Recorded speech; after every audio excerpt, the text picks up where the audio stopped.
తెలంగాణ అసెంబ్లీలో బీజేపీ ప్రాతినిధ్యం పెరిగింది. 8 మంది ఎమ్మెల్యేలు గెలుపొందడంతో శాసనసభ పక్షనేత ఎవరనే అంశంపై ఉత్కంఠత నెలకొంది. 2 సీనియర్లతో పాటు మొదటిసారి ఎన్నికైన మరో ఎమ్మెల్యే రేసులో ఉన్నారు. బీజేఎల్పీ నేత పదవి కోసం పోటీ పడుతున్న నేతలెవరు? పార్టీ నాయకత్వం పరిశీలనలో ఉన్నదెవరు? అనుభవజ్ఞులకే పదవి దక్కుతుందా? ఈ నెల 24న జరిగే బీజేపీ ఎమ్మెల్యేల భేటీలో ఎవరిని ఎన్నుకోనున్నారు?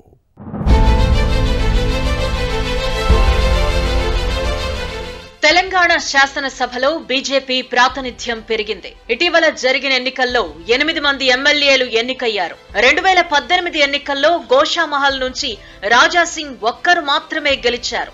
దీంతో ఆయనే శాసనసభాపక్ష నేతగా వ్యవహరించారు.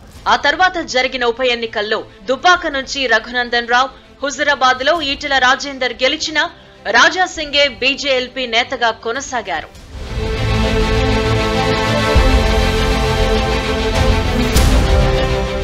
వివాదాస్పద వ్యాఖ్యల కేసులో రాజాసింగ్ ను పార్టీ నుంచి సస్పెండ్ చేసినా బీజేపీ శాసనసభాపక్ష నేతగా ఎవరిని నియమించలేదు.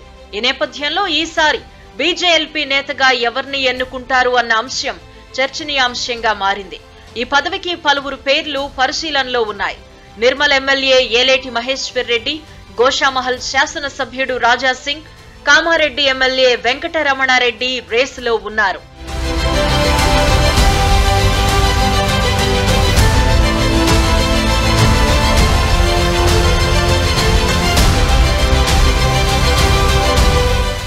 ఎనిమిది మంది బీజేపీ ఎమ్మెల్యేల్లో 6 మొదటిసారి ఎన్నికయ్యారు. గోషామహల్ నుంచి ఎన్నికైన రాజాసింగ్, నిర్మల్ ఎమ్మెల్యే మహేశ్వర్ రెడ్డికి శాసనసభ్యులుగా అనుభవం ఉంది. రాజాసింగ్ 3 సార్లు గెలవగా మహేశ్వర్ రెడ్డి రెండోసారి నెగ్గారు. అటు కామారెడ్డిలో బీఆర్ఎస్ బాస్ కేసీఆర్ తో పాటు ఇటు టీపీసీసీ చీఫ్ రేవంత్ రెడ్డిని ఓడించిన కాటిపల్లి వెంకటరమణారెడ్డి సైతం రేసులో ఉన్నారు. ఈ నేపథ్యంలో బీజేఎల్పీ నేత ఎంపికపై జాతీయ నాయకత్వం చేసిన కసరత్తు కొలిక్కొచ్చినట్టు సమాచారం.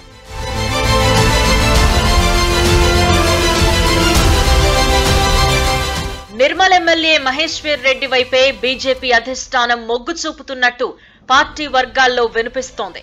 రాజాసింగ్ కు తెలుగు భాషపై అంతగా పట్టు లేదు. పైగా రాష్ట్ర సమస్యలపై అవగాహన తక్కువ. దీంతో ఉన్నత విద్యావంతుడైన మహేశ్వర్ రెడ్డికి అవకాశం ఇవ్వాలని కమలదళం నాయకత్వం నిర్ణయించినట్టు సమాచారం. ఈ నెల 24న హైదరాబాద్ లో బీజేపీ ఎమ్మెల్యేల భేటీ జరగనుంది. ఈ సమావేశానికి హాజరయ్యే పార్టీ జాతీయ అధ్యక్షుడు జేపీ నడ్డా బీజేపీ శాసనసభాపక్ష నేత పేరును ప్రకటించనున్నారు.